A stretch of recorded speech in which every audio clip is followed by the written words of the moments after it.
It's more fun in my bed. It's more fun to learn. Hello, grade 7. I am Teacher Aubrey for a new lesson in Physical Education 7. Last quarter, we have learned about dual sports. We have discussed about badminton and table tennis. For this third quarter, we will learn about folk dance. Are you ready to learn the different forms of folk dances? Can you still recall the fundamental arms and feet positions? What about the different dance steps in folk dancing? Can you name them? That's good, and this is very exciting. Let's start. What is folk dance?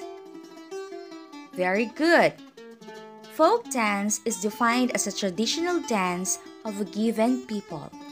A country's way of life and many other habits are often reflected in its folk music. Philippine folk dance is one of the Philippines' culture that incorporate influences from immigrants and conquerors, while at the same time maintaining their own national identity. The dance of the Philippines was developed while Filipinos were working in the fields, celebrating feasts, harvests, births, and weddings. It is a true reflection of daily life of Filipinos in past centuries. Dance evolved from different regions, which distinct from one another as they are affected by the religion of the culture. Philippine dances are diverse and include religious, ceremonial, courtship, funeral, combative, exorcism, torture, comic, and game dances. They have been named after saints, heroes, teachers, foreign steps or dances, their countries or regions of origin, events, tribes, Philippine steps, a combination of steps or of steps and places, and a combination of words. Filipino ethnic groups still believe in the efficacy of dance as means of communicating with deity. Christianized Filipinos too dance to plead with or to thank the Virgin Mary or a patron saint. As in Filipino religiosity, the influence of indigenous culture persists despite colonization. Activities such as rice production, broom making, gold planning, fishing, tuba making, gathering of sweet potatoes, plums or honey, fetching of water, pot making, corn planting, and communal work have been reflected in Philippine folk dances. What are the different forms of Philippine folk dances? The different forms of folk dances are rural, Spanish influence, Mindanao, Cordillera, and ethnic tribal dances. Rural dances. Perhaps the best known and closest to the Filipino heart. The dances from the rural Christian lowlands. A country blessed with so much beauty. To the Filipinos, these dances illustrate the fiesta spirit and demonstrate a love of life. They express a joy in work, a love for music, and pleasure in the simplicities of life. Typical attire in the rural suite includes the colorful balintawak and patadyong, and skirts for women, and camisa de chino and colored trousers for men.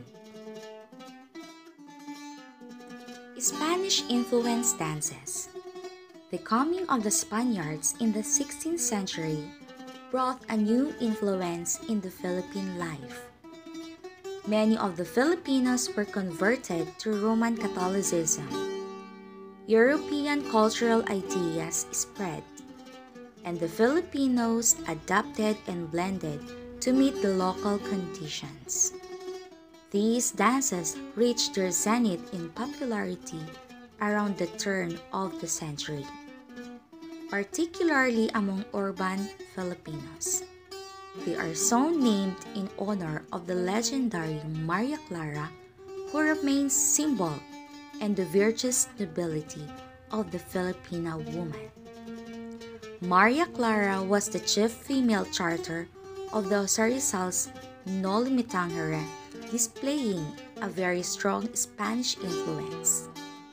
These dances were nonetheless Filipinized, as the evidence of the use of bamboo castanets and the abanico, or Asian fan.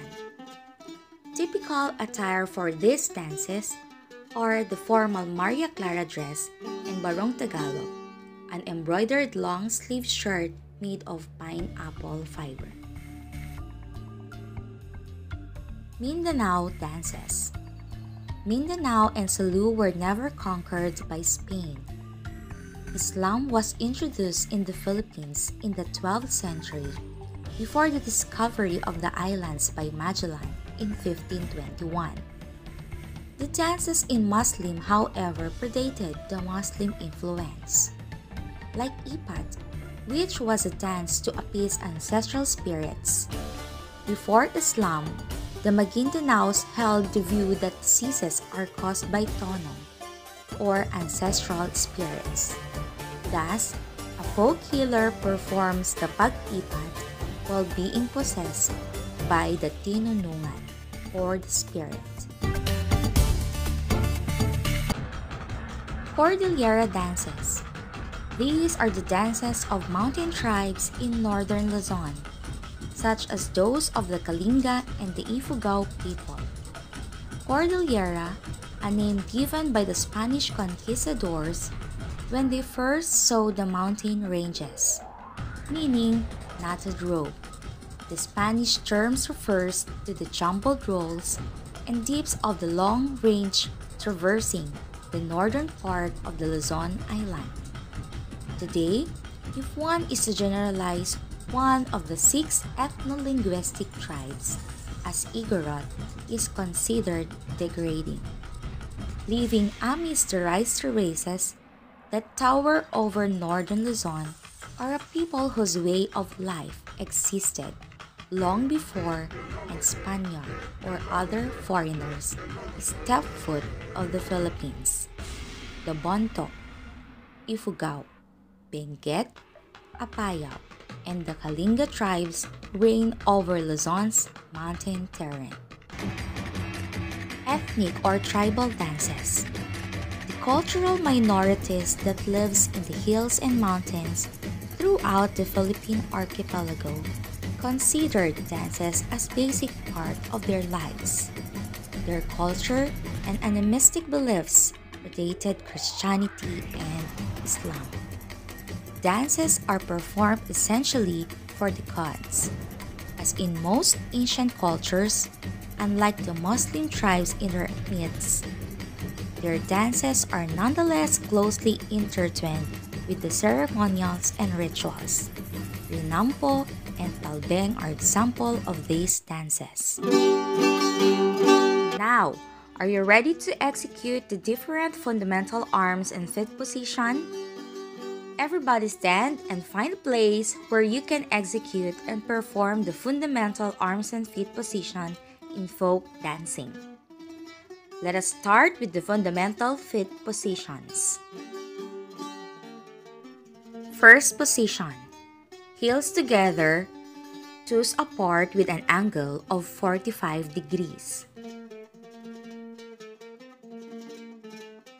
Second position, a stride sideward of about a pace or 1 foot distance.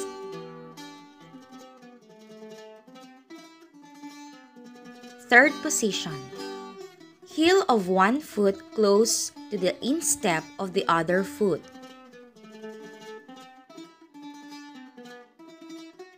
Fourth position. One foot in front of the other, about the pace distance. Fifth position. Heel of front foot close to the big toe of the rear foot. You got it! Very good! We proceed now to fundamental arms positions. First position. Encircle both arms in front of the chest with the fingertips about an inch apart. Second position. Both arms raise sideward with a graceful curve. Third position. One arm raised sideward, the other arm on the overhead. Fourth position. One arm in a half circle in front, another arm raised overhead. Fifth position. Both hands raised overhead. Very good! While executing the fundamental arms and feet position, what did you feel about the activity? Were you able to perform the fundamentals positions properly? Well, I am glad you enjoyed and execute the fundamental positions properly. And that's it for today. See you again next week for another lesson. Keep safe. Goodbye!